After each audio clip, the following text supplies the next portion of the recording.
Picture your shopping cart right now. Maybe there's a bottle of wine sitting in it. Maybe it's a new couch you've been saving up for, or a pair of skates for your kid's first season of hockey. If any of that came from Canada, the price behind it just changed overnight. It changed at 1 minute past midnight on a quiet Saturday, while most of the continent was asleep. Almost nobody watching their phone that night understood how big the shift actually was. You're about to. This is the story of the US-Canada trade war, and why it just took its sharpest turn in years. Here is what actually happened. At 12:01 a.m. Eastern Time on August 22, 2026, the United States imposed a 50% tariff on roughly $20 billion worth of Canadian goods, about 28 billion Canadian dollars, wine, furniture, clothing, fishing rods, hockey equipment. Even dairy products got swept into the list. To pull this off, the Trump administration reached for a tool almost nobody uses anymore, Section 338 of the Tariff Act of 1930. That's a Great Depression-era law, written nearly a century ago, dusted off and pointed at Canada in 2026. Sit with that for a second. A law meant to fight economic collapse in 1930 is now shaping what your furniture costs today. So why did this happen right now? Because a deal that looked almost finished collapsed in a single night. For days, Canada's Trade Minister, Dominic LeBlanc, had been negotiating in Washington with U.S. Trade Representative Jamieson Greer. Trump had even paused the tariffs for 3 extra days earlier that week, a signal that a handshake felt close. Then, late Friday night, everything fell apart. Greer posted online that Canada had, in his words, declined to finalize the trade deal under the terms agreed earlier this week. Canadian Prime Minister Mark Carney told a very different story.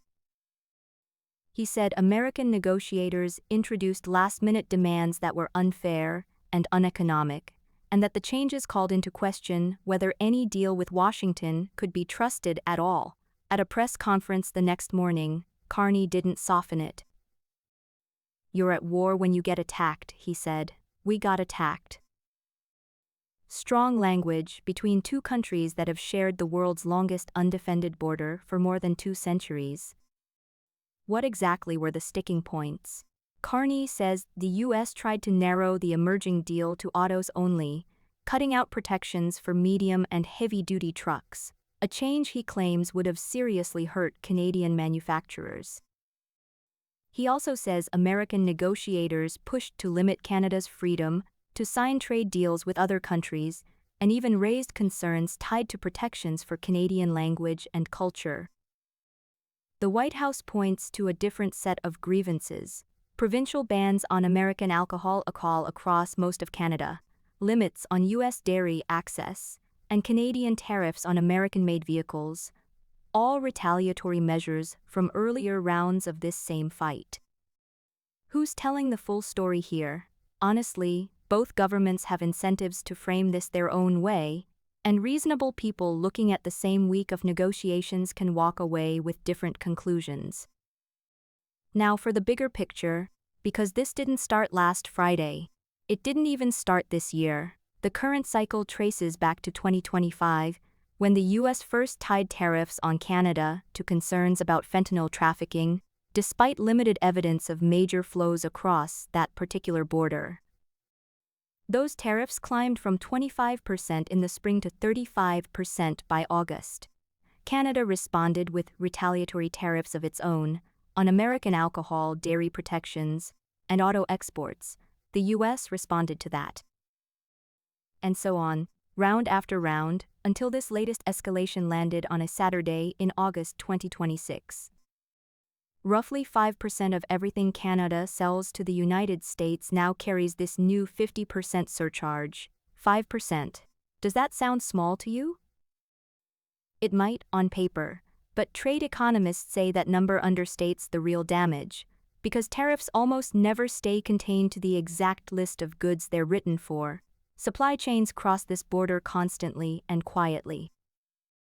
A furniture manufacturer in the American South might rely on Canadian lumber, A US grocery chain might stock Canadian dairy on its shelves without you ever noticing the country of origin.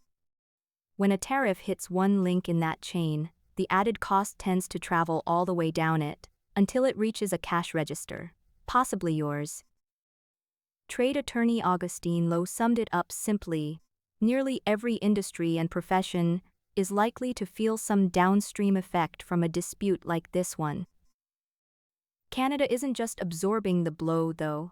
Carney has promised dollar-for-dollar retaliation, with new tariffs of Canada's own set to take effect the Tuesday after Labor Day. And behind the scenes, Ottawa has spent the past year quietly rebuilding its options. Canadian exports to the US actually fell nearly 4% over the past year, while exports to other countries jumped more than 11%. Markets outside the United States now account for close to a third of everything Canada sells abroad, the highest share in 4 decades. Carney has pointed to that shift often, citing free trade agreements that give Canadian companies access to roughly 15 billion consumers beyond American borders, plus nearly 500 billion Canadian dollars in domestic infrastructure spending meant to cushion the transition. Still, geography doesn't bend easily. About 72% of Canada's exports still flow south into the United States. A country can diversify its trading partners over time. It can't relocate itself. There's a longer question sitting underneath all of this too. What happens to the trade agreement that was supposed to prevent exactly this kind of chaos in the first place? The USMCA, which Canada calls CUSMA, was negotiated back during Trump's first term specifically to lock in stable, low-friction trade across North America. Some of the goods now facing this fresh 50% tariff were previously protected under that very pact. A scheduled review of the agreement is already on the calendar for later this year, and this blow-up will almost certainly hang over every session of it. So what does this actually mean for you? If you're shopping in the United States, it probably shows up quietly at first: a slightly higher price on Canadian lumber, on maple syrup, on that bottle of Canadian whiskey you always grab for the holidays. If you're in Canada, it might show up differently: a factory trimming shifts, or a small exporter suddenly scrambling to find buyers overseas instead of south of the border. And if you're neither American nor Canadian, just scrolling past another tariff headline, it still matters.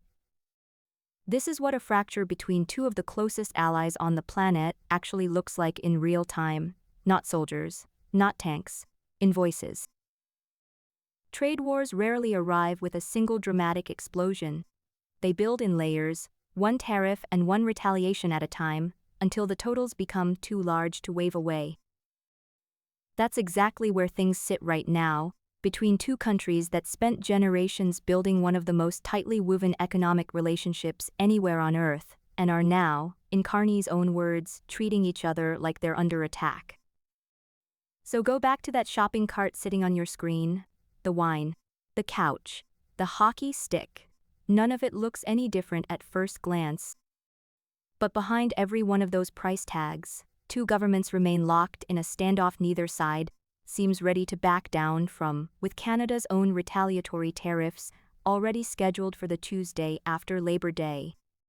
What started as a line item in your cart has become a live test of whether North America's oldest friendship can survive its own economics.